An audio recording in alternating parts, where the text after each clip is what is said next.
탈락이야, 병신아.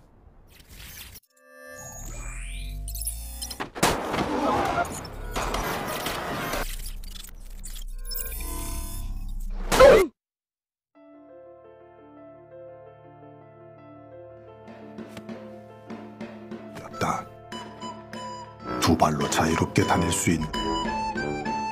Kisah diawali dengan masa lalu seorang bocil yang sedang main permainan tradisional Korea bernama cumi-cumi, yang kalau di daerah saya ini namanya gala santang gitu. Bocah ini sangat ahli memainkan permainan tersebut dengan teman-temannya, di mana permainan itu dibagi menjadi 2 regu. Peraturan di permainan ini cukup mudah, di mana ada regu penjaga dan regu yang tidak menjaga.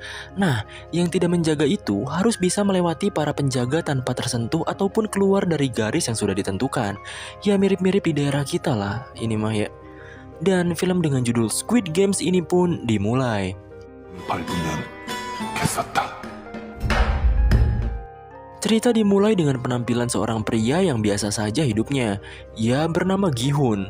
Setelah ia dipecat dari pekerjaan lamanya, ia menjadi supir sekarang dan tinggal bersama ibunya yang sudah tua. Gi-hun diberikan beberapa uang untuk menghadiahkan anaknya yang hari itu berulang tahun. Jadi si Gi-hun ini udah cerai sama istrinya, dan anaknya itu bersama dengan mantan istrinya tersebut. Karena duit yang diberi emaknya tak cukup, Gi-hun meminta duit tambahan lagi dengan memaksa. Merasa tak cukup, Gi-hun dengan kelakuan bangsatnya pun menggeledah lemari untuk mencari kartu ATM emaknya itu, berniat buat mendapatkan uang tambahan.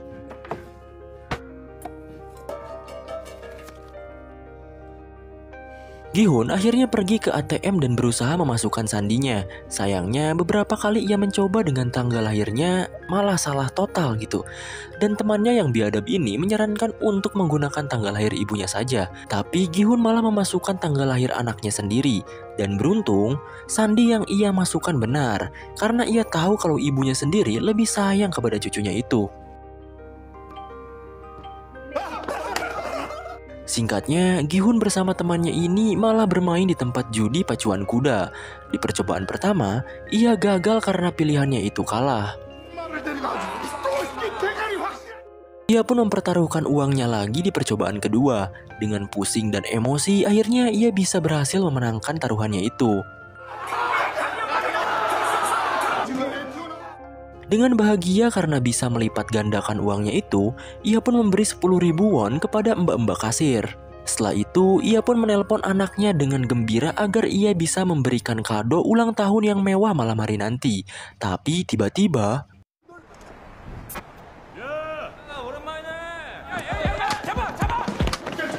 Gi-hun malah bertemu rentenir dan ia kabur terkentut-kentut.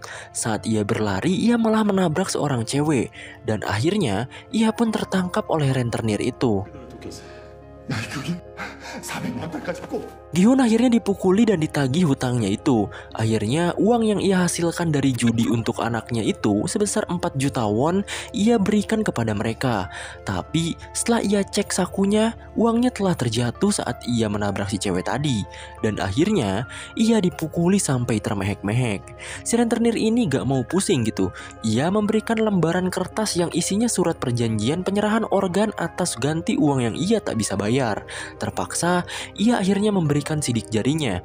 Bahkan parahnya, ia cap perjanjian itu bukan dengan tinta, melainkan dengan darah dari hidungnya yang mengalir. Akhirnya, ia pun balik lagi ke kasir judi itu. Ia meminta 10.000 won yang ia berikan tadi. Sat, emang ngasih kok diminta lagi gitu. Akhirnya, dengan uang sisanya itu, ia memainkan mesin capit boneka untuk hadiah anaknya. Tapi lagi-lagi, ia sama sekali tak beruntung. Beruntung saja, ada seorang bocil pro player yang membantunya untuk mendapatkan hadiah di mesin itu. Dan Gi-hun cukup bahagia memenangkan hadiahnya. Singkatnya, Gi-hun bertemu dengan anaknya. Ia memberikan hadiah mystery box itu dengan sepenuh hati. Tapi saat dibuka, Ternyata isinya adalah bedil pemantik api. Karena tak mau mengecewakan anaknya, ia pun berjanji kepadanya bahwa tahun depan Gi-hun akan memberikan hadiah yang spesial. Dan akhirnya, ia pun mengantarkan anaknya itu ke mantan istrinya yang cukup sinis kepada Gi-hun.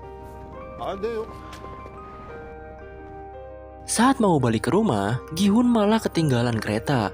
Alhasil, ia merenungkan nasib hidupnya yang penuh dengan kesulitan.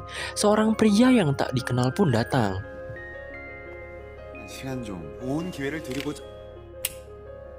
Pria itu menawarkan untuk bermain permainan bersamanya, dan permainan itu bernama dakji, di mana di antara pemain harus membuat satu lipatan kertas membalik dengan lemparan dari kertas lainnya.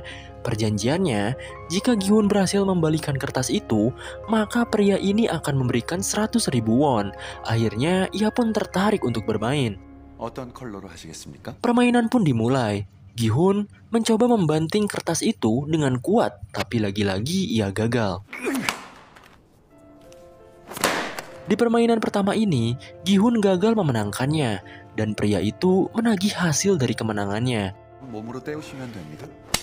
Setelah menggampar Gi-hun, pria itu pun bilang tamparan itu sebagai ganti dari 100.000 yang harusnya Gi-hun bayar. Akhirnya, Gi-hun mencoba terus permainannya walaupun ia mendapatkan puluhan kali tamparan.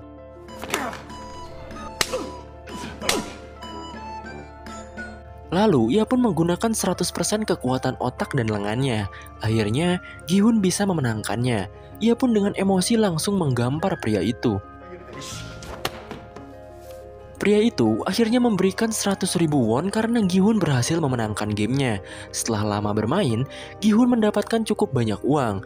Pria itu pun bilang bahwa Gi-hun bisa mendapatkan uang lebih banyak dari permainan. Gi-hun yang trauma karena game dan judi hari ini tak mau ikut serta karena sudah bersyukur dapat uang dari banyaknya gamparan di pipinya.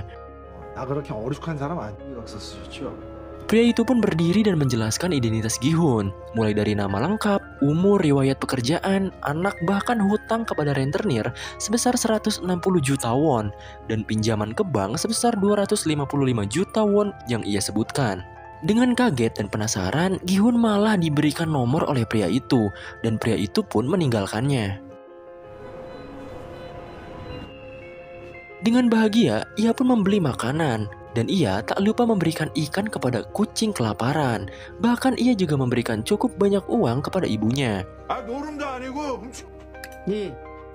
Ibunya pun berbicara serius dengan Gi-hun bahwa mantan istri dan suami barunya beserta anaknya akan pindah ke Amerika. Ia pun langsung berhenti makan dan mengingat janji dengan anaknya. Ia dipepetahi oleh ibunya untuk mengambil hak asuh anaknya itu.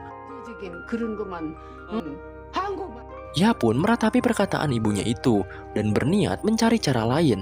Ia pun akhirnya berinisiatif menelpon nomor yang pria tadi berikan dan langsung join buat ikut ke permainan untuk mendapatkan lebih banyak uang.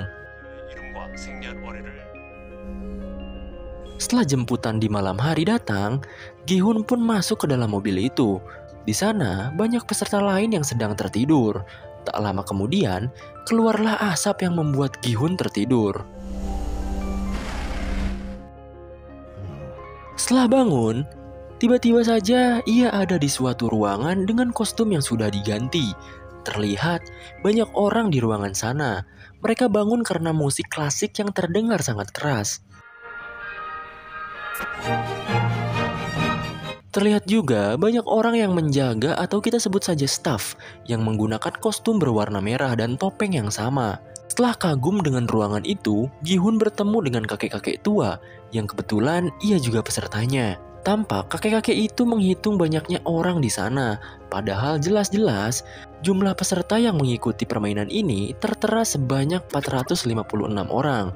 Kakek-kakek itu juga adalah peserta pertama. Gi-hun bilang kepada kakek-kakek itu, kenapa kakek malah ikut-ikutan game kayak gini? Bukannya kakek harus menikmati hidangan dari anak dan menantu, lalu menikmati waktu bersama cucu-cucu kakek gitu. Kakek itu hanya menjawab, bagaimana dengan orang tuamu? Apakah orang tuamu menikmati masakan istrimu dan menikmati tingkah lucu anak-anakmu? Seketika Gi-hun kena comeback. Ia juga menjelaskan bahwa hidupnya tak lama lagi. Ia mengidap penyakit tumor otak. Di lain tempat, keributan pun terjadi, di mana seorang pria jabrik bertato sedang memukuli wanita. Ia bernama Deokso. Biar gak ribet, kita panggil saja dia Bang Jabrik. Dan wanita itu bernama Saebyok. Sepertinya mereka berdua terlihat kenal lebih lama, karena Bang Jabrik ini bilang kepada si cewek kalau ia mengkhianati dirinya dan kabur dari Bang Jabrik. Dan si cewek itu menjawab bahwa ia tidak kabur, ia hanya ingin hidupnya mandiri. Entah punya hubungan apa mereka gitu kan. Yang jelas nanti juga akan terkuak gitu. Dan perkelahian pun terjadi lagi. Gi-hun yang melihat itu langsung menendang wanita tersebut. Gua kira mau jadi pahlawan, bengek. Gi-hun menendang wanita itu dengan alasan wanita itu yang mencopet dirinya saat menabrak di rumah judi kemarin.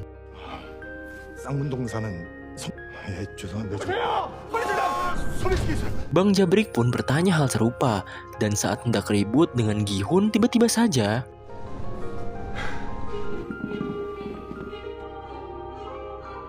para staf bertopeng pun datang dan mengumumkan persoalan dari permainan yang akan mereka mulai. Staf itu berkata bahwa pemenang dari permainan ini akan mendapatkan uang dengan jumlah yang sangat besar. Dan juga akan ada 6 permainan dalam 6 hari mendatang. Pada awalnya, para peserta tidak percaya kepada para staf ini. Begitu juga dengan seorang pria bernama Cho Sang-wo. Lalu, staf itu pun memberikan tayangan-tayangan video ketika para peserta ditawari bermain game Dakji dengan hadiah 100.000 won setiap kemenangan. Begitu juga dengan Sang-wo yang terlilit hutang karena investasi jangka panjangnya gagal. Ia juga menggelapkan dana dan memiliki kerugian sebesar 650 juta won. Hal tersebut menjelaskan bahwa semua peserta di sini adalah orang-orang yang berada di ujung tanduk dengan utang yang tak terbayarkan. Lalu para peserta sendirilah yang memutuskan untuk mengikuti permainan ini tanpa paksaan. Staf pun memberikan pilihan terakhir. Para peserta boleh kembali dan menjalani kehidupan lama atau mengikuti permainan ini. Lalu, permainan selama 6 hari ke depan pun akan dirahasiakan demi keadilan permainan. Ada seorang pria juga bertanya berapa jumlah uang jika mereka menang.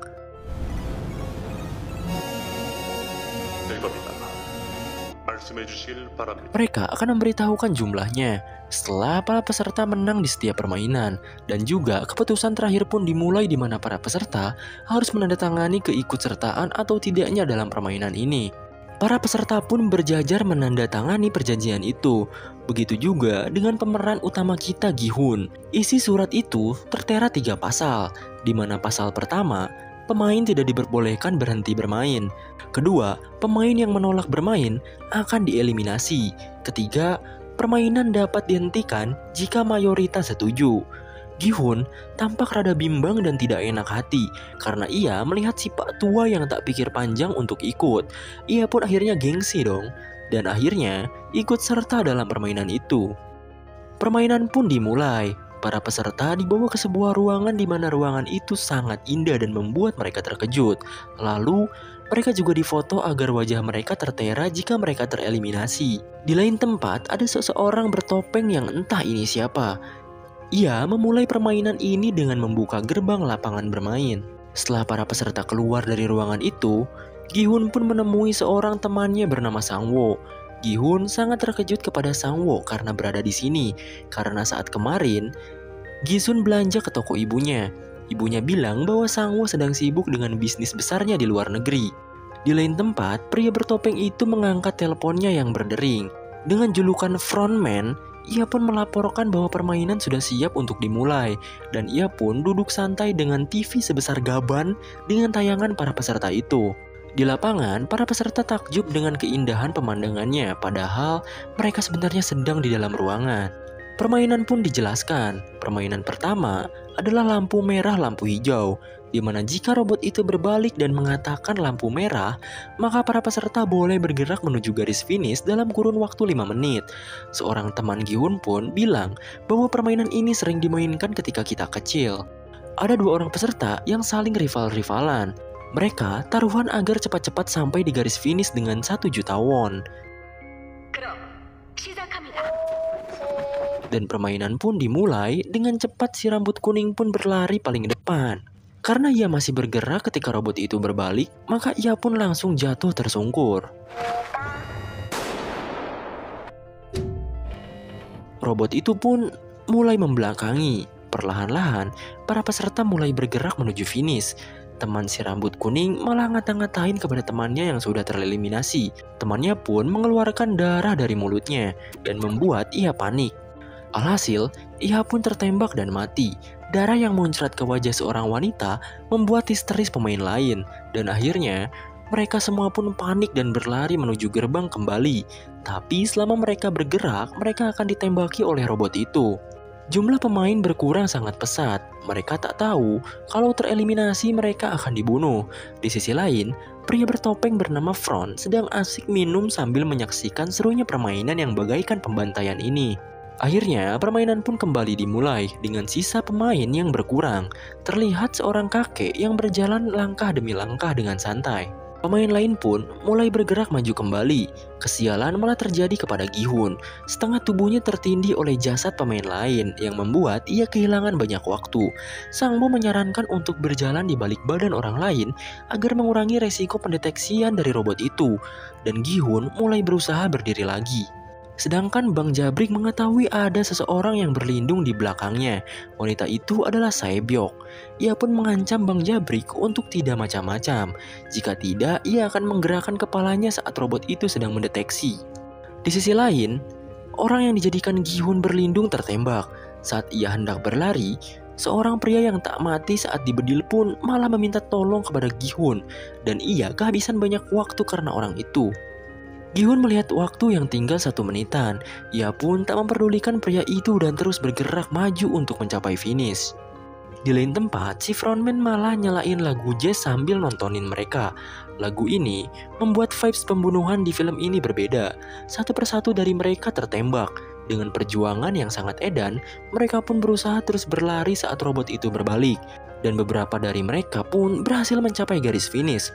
Si kakek, Bang Jabrik, Saebyok, bahkan Sang Wo sendiri, terkecuali pemeran utama kita. Waktu tinggal 20 detik lagi, Gi-hun malah mengalami masalah.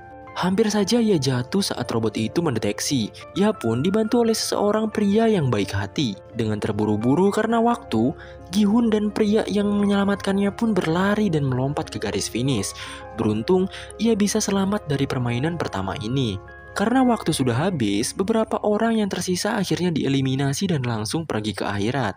Ruangan permainan pertama ini pun ditutup dan film Squid Games Part 1 pun selesai.